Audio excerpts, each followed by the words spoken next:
Halo teman-teman, perkenalkan nama saya Indrianti dengan NIM 24101111 dari kelas IK24C dan Prodi Ilmu Komputer.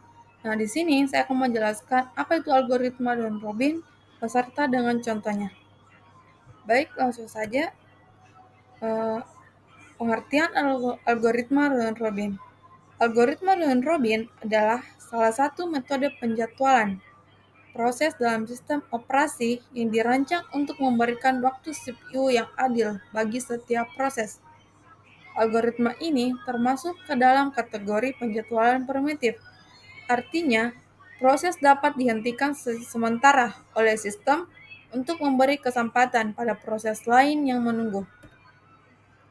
Untuk cara kerja round robin, yaitu yang pertama, setiap proses mendapatkan waktu eksekusi tetap atau kuantum.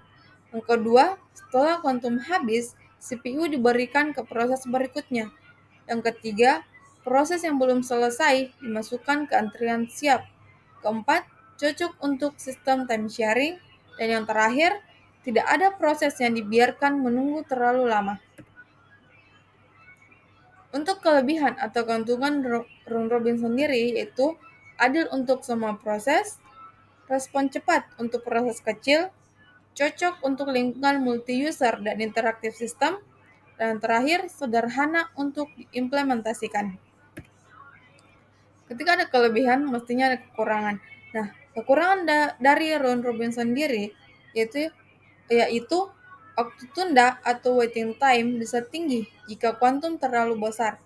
Yang kedua, terlalu banyak konteks switching jika kuantum terlalu kecil. Dan yang ketiga, tidak efisien untuk proses dengan waktu eksekusi panjang. Di sini saya sudah mempunyai contoh algoritma round robin. Di sini saya mempunyai 5 proses, di mana proses pertama itu arrival time-nya ada 0, burst time-nya 6, kedua arrival time-nya 1, burst time-nya 4, ketiga arrival time-nya 2, burst time-nya 5, keempat arrival time-nya 3, burst time-nya 2, dan kelima arrival time-nya 2 dan burst time-nya 3 dengan masing-masing kuantum memiliki 2. Yang akan kita cari yaitu pertama, tentukan urutan eksekusi proses atau Gantt chart-nya. Yang kedua, hitung complete time, turnaround time, dan waiting time. Dan yang ketiga, hitung rata-rata turnaround time dan waiting time dari setiap proses.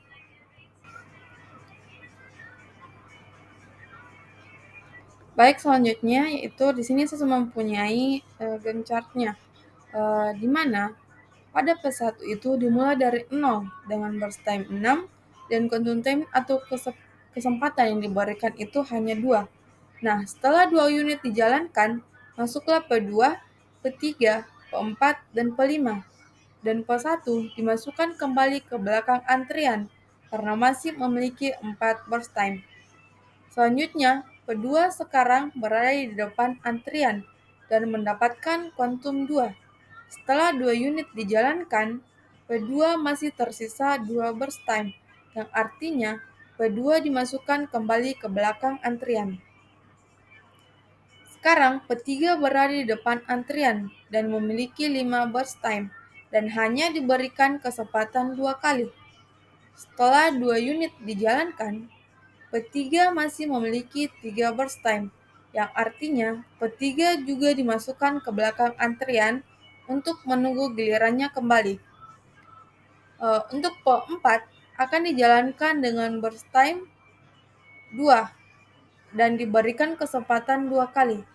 Ketika dijalankan, karena P4 hanya memiliki 2 burst time, maka P4 itu selesai tepat setelah kuantum dan tidak kembali ke antrian dan selesai di angka ke-8. Karena P4 telah selesai, maka tersisa P5, P1, P2, dan P3. Dan sekarang yang dijalankan yaitu P5. Dijalankan 2 unit dan masih tersisa 1 burst time, yang artinya P5 dikembalikan ke akhir antrian. Karena P1 belum selesai, maka itu yang akan dijalankan kembali. Setelah dijalankan 2 unit, P1 masih tersisa 2 burst time, yang artinya akan dikembalikan ke akhir antrian. Nah, selanjutnya P2 sekarang berada di depan antrian dan dijalankan sebanyak 2 kali.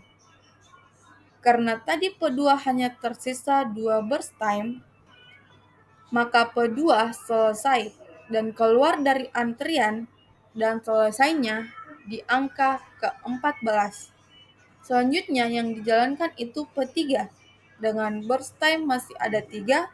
Setelah dijalankan sebanyak 2 kali, P3 masih tersisa 1 burst time, yang artinya kembali ke akhir antrian.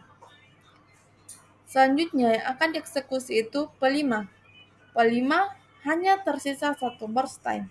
Meskipun kesempatan atau kuantum yang diberikan itu 2, P5 selesai lebih cepat dan keluar dari antrian dan selesai di angka ke-17. Nah, sekarang tersisa P1 dan P3. Dan yang akan dieksekusi itu adalah P1 dengan kesempatan yang diberikan yaitu 2. Setelah dijalankan sebanyak 2 kali, maka P1 selesai dan selesainya di angka ke-18. Tersisa P3 dengan burst time 1. Setelah dijalankan P3 selesai di angka ke-19. Itu artinya semua proses telah selesai. Nah, untuk menentukan completion time-nya, di sini tadi kita sudah menentukan completion time dengan menggunakan kencat. Artinya, yang tadi P1 itu berhenti di angka ke-18, P2 berhenti di angka 14, P3 berhenti di angka ke-19, P4 berhenti di angka ke-8, dan P5 berhenti di angka yang ke-17. Nah, untuk menghitung waiting time-nya, di sini saya sudah mempunyai rumus. Untuk mencari waiting time itu completion time dikurang burst time dan dikurang arrival time. Nah, untuk P1 itu completion time-nya 18, burst time-nya 6, dan arrival time-nya itu 0. Jadi 18 dikurang 6 dikurang 0 itu hasilnya 12. Untuk P2, 14 dikurang 4 dikurang 1 itu hasilnya 9. Untuk P3, 19 dikurang 5 dikurang 2 itu hasilnya 12. P4, 8 dikurang 2 dikurang 3 hasilnya adalah 3. Dan P5, 17 dikurang 3 dikurang 4 sama dengan 10. Nah, selanjutnya untuk menentukan turnaround time-nya, itu rumusnya waiting time ditambah dengan burst time. Nah, untuk P1 waiting time-nya itu 12 dan burst time-nya itu 6.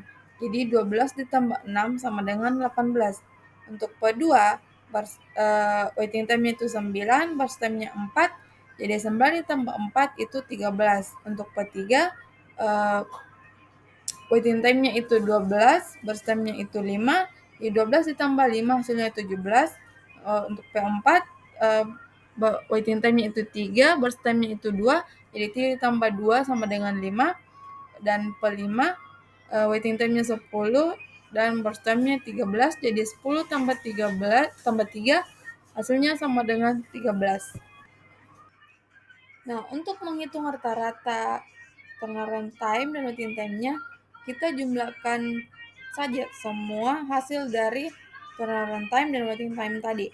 Nah, untuk turnaround time itu 18 ditambah 13 ditambah 17 tambah 5 ditambah 13 hasilnya adalah 66.